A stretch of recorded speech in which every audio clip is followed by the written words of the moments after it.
आप लोगों का बहुत बहुत स्वागत है साचा टैरो में। मैं आपके सामने हाजिर हूँ एक और रीडिंग के साथ।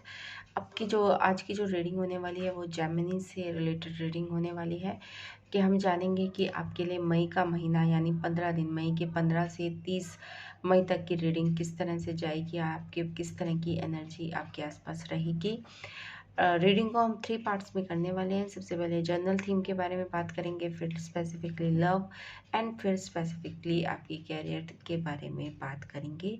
रीडिंग शुरू करने से पहले फेसबुक और इंस्टाग्राम का लिंक आपको नीचे डिस्क्रिप्शन बॉक्स में मिल जाएगा।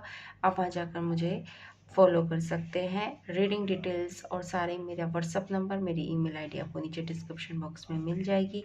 आप वहाँ जाकर मुझे कांटेक्ट कर सकते हैं if you want a personal tarot reading. चलिए शुरू करते हैं आज की रीडिंग। सबसे पहले देखते हैं what you need to focus from May 15 to 30 Gemini. Okay, चलिए।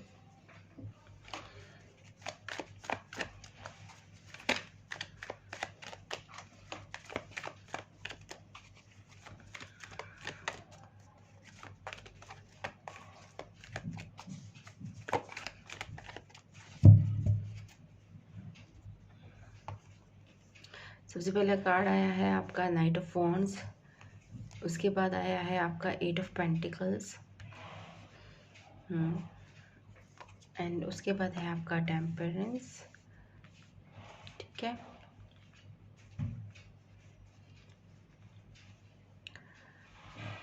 ओके।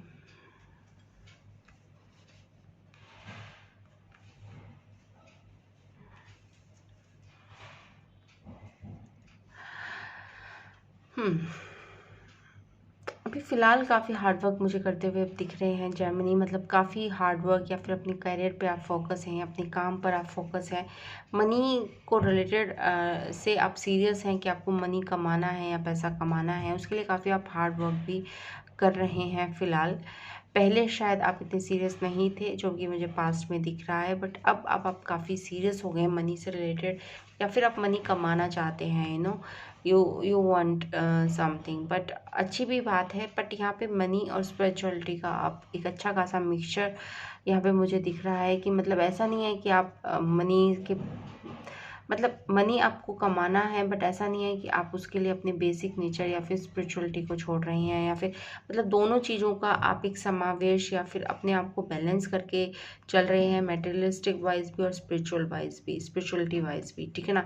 तो एक क्योंकि 8 ऑफ पेंटिकल्स है और साथ में टेम्परेंस है, तो यहाँ पे एक बैलेंस है कि आप मटेरियलिस्टिक चीज़ों में भी सीरियस हैं और अपनी स्पिरिचुअल चीज़ों में भी सीरियस हैं। मतलब जो बैलेंस होना चाहिए एक ह्यूमन बीइंग्स के भी अंदर, क्योंकि आपके अपर चक्रा और लोअर चक्रा के बीच में जो बैलेंस होना चाहिए वो बैलेंस शायद आप प्राप्त कर रहे हैं, या फिर आप उसे प्राप्त करने की कोशिश में हैं इन 15 से 30 मई के बीच में। मतलब आप कोशिश करेंगे कि उस बैलेंस को आप पा सकें। ठीक है, चलिए शुरू करते हैं आपकी बेसिकली अब लव रीडिंग की। लव रीडिंग में किस तरह की एनर्जी आपकी दिखती है मुझे।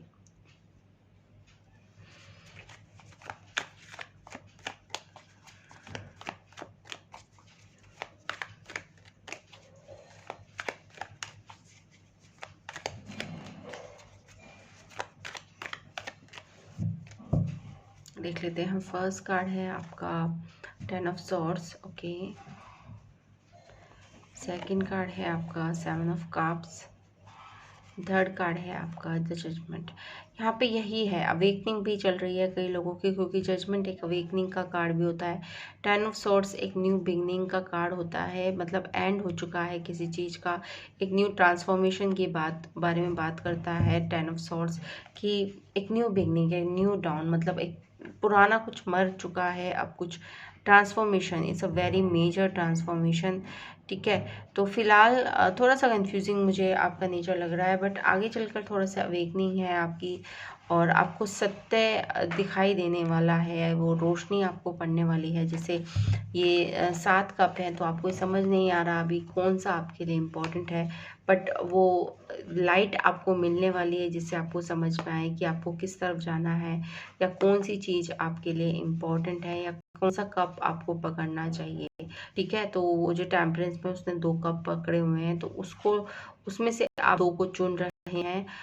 इन द फ्यूचर आप 2 चुन भी पाएंगे। ठीक है ना। तो एक तरीके से आप अपने लिए क्या बेस्ट है मेरे लिए, उसको आप चुन रहे हैं फिलहाल। और यहाँ पे कई लोगों की अवेकनिंग चल रही है बिकॉज ऑफ द बिट्रेयल। कोई बिट्रेयल आपके साथ फॉर श्योर हुआ है, जैसे कि कार्ड्स में दिख रहा है कि इस वजह से आपको आपकी अवेकनिंग हुई है, इस बिट्रेयल की वजह से आपकी अवेकनिंग हुई है। और ये काफ़ी तगड़ा वाला बिट्रेयल था आपका, काफ़ी तगड़ा वाला चीटिंग थी, बट इसकी वजह से आपकी अवेकनिंग हुई है। अभी आपको थोड़ा सा क्लाउडी सा लग रहा है, ऐसा नहीं कि बहुत ज़्यादा कंफ्यूजिंग है, आपको पता तो सब कुछ है, बस थोड़ा सा डिसीजन लेने में आप देर कर रहे हैं, थोड़ा सा क्लाउडीनेस है, बट यहाँ पे अवेकनिंग है। और काफ़ी चीज़ों को आपके आगे एक सन की एनर्जी होती है, तो जब सन आता है तो सब कुछ क्लियर हो जाता है। तो एक तरह से क्लैरिटी आपको मिलने वाली है कुछ दिनों में कि ये ऐसा क्यों हुआ, इस चीज़ के बारे में कि वाई इट्स हैपन, या इससे आपको क्या पॉजिटिवनेस आपको महसूस हुई, आपकी लाइफ में किस तरह की पॉजिटिवनेस ये लेकर आया, ये घटना क्यों हुई, बेसिकली आपको इसके बारे में पता चलने वाला है। तो ये तो थी आपके लिए लव रीडिंग। तो लव रीडिंग में अवेकनिंग का ज़्यादा मुझे दिख रहा है कि पास्ट की चीज़ों के बारे में आप समझेंगे कि व्हाट्स हैपन टू मी, ठीक है ना। तो कुछ इस तरह की एनर्जी आपकी दिख रही है। ओके, अब देख लेते हैं आपके कैरियर से रिलेटेड रीडिंग, उसके बाद we will wind up the reading. Gemini career से रिलेटेड रीडिंग।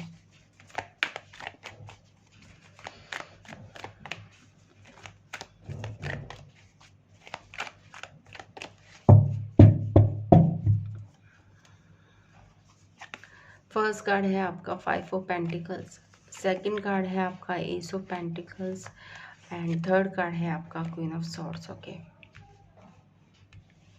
ये पहले भी किसी रीडिंग में इसी तरह के कार्ड्स आए हैं, बट शायद वहाँ पे क्वीन ऑफ सॉर्ड्स नहीं था।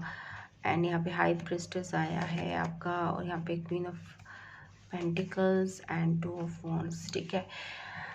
अभी पास्ट में आप थोड़ा सा पैसों को लेकर चिंतित रहे हैं, बट यहाँ पे कोई नई अपॉर्चुनिटी आपके पास अभी हाल फिलहाल में आई होगी, जो कि एस ऑफ पेंटिकल से मुझे दिखाई दे रही है कि न्यू अपॉर्चुनिटी आपके पास आई होगी, बट उसके लिए शायद आपको लॉन्ग डिस्टेंस या फिर ट्रैवलिंग करना पड़ेगा, ठीक है ना। तो इस वजह से थोड़ा सा आप असमंजस में नहीं है, मतलब उससे रिलेटेड आपको ट्रैवल करना पड़ेगा। और थोड़ा सा ये हो सकता है कि चेंज ऑफ प्लेस हो सकता है आपका, हायर स्टडीज़ के लिए भी जा सकते हैं, क्योंकि यहाँ पे हाई प्रेस्टिस है। और क्वीन ऑफ सॉर्ड्स के साथ मुझे समझ में आ रहा है कि आपको डिसीजन लेने में अब देरी नहीं करनी चाहिए और आप डिसाइड कर पाएंगे, ठीक है ना। अपॉर्चुनिटीज़ आपको यहाँ मिल रही हैं इस पेंटिकल से। एट द प्रेजेंट आपके पास न्यू अपॉर्चुनिटीज़ आ रही हैं 15 से 30 मई के बीच में, और आपको इनके बारे में सोचना चाहिए और एक्शन भी लेना चाहिए, जो कि आपके लिए एडवाइस है कि you have to take action also. Action में क्या है, आप अपनी हायर स्टडीज़ के लिए भी जा सकते हैं, कि आप एक हायर स्टडीज़ के लिए अपॉर्चुनिटीज़ आपको मिल सकती है कि आप अपनी स्टडीज़ को थोड़ा सा ऊपर लेके जाएं, या हायर स्टडीज़।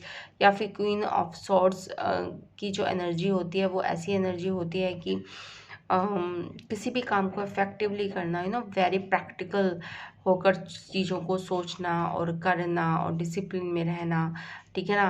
कि किसी भी तरह का लूप होल बर्दाश्त नहीं करती क्वीन ऑफ सॉर्ड्स, किसी भी तरह की लीनियंसी बर्दाश्त नहीं करती queen of swords. She is very strict, ठीक है ना। तो इस तरह की स्ट्रिक्टनेस को आपको फॉलो करना है अपनी लाइफ में, जब भी आप कुछ सक्सेसफुल कर पाएंगे जिस भी प्रोफेशन में है। यहाँ पे मुझे टीचिंग का प्रोफेशन दिख रहा है कि कई लोग टीचिंग करते हैं, या फिर कई लोग क्वीन ऑफ सॉर्ड्स की एनर्जी में है, तो थोड़ा सा इस तरह का जहाँ पे लॉ इन्फोर्समेंट का काम होता है, जैसे लॉयर हो गया या पुलिस में हो गया, इस तरह के प्रोफेशन में भी आप हो सकते हैं। तो यहाँ पे न्यू अपॉर्चुनिटीज़ फ़िलहाल आपके लिए आ रही हैं और आपको उन्हें ग्रैब करने की ज़रूरत है इन 15 दिनों में, 15 से 30 मई तक। तो ये तो थी रीडिंग आपके लिए। आई होप आपको ये रीडिंग पसंद आई होगी। Thanks for watching and please like, share and subscribe to my channel. Bye.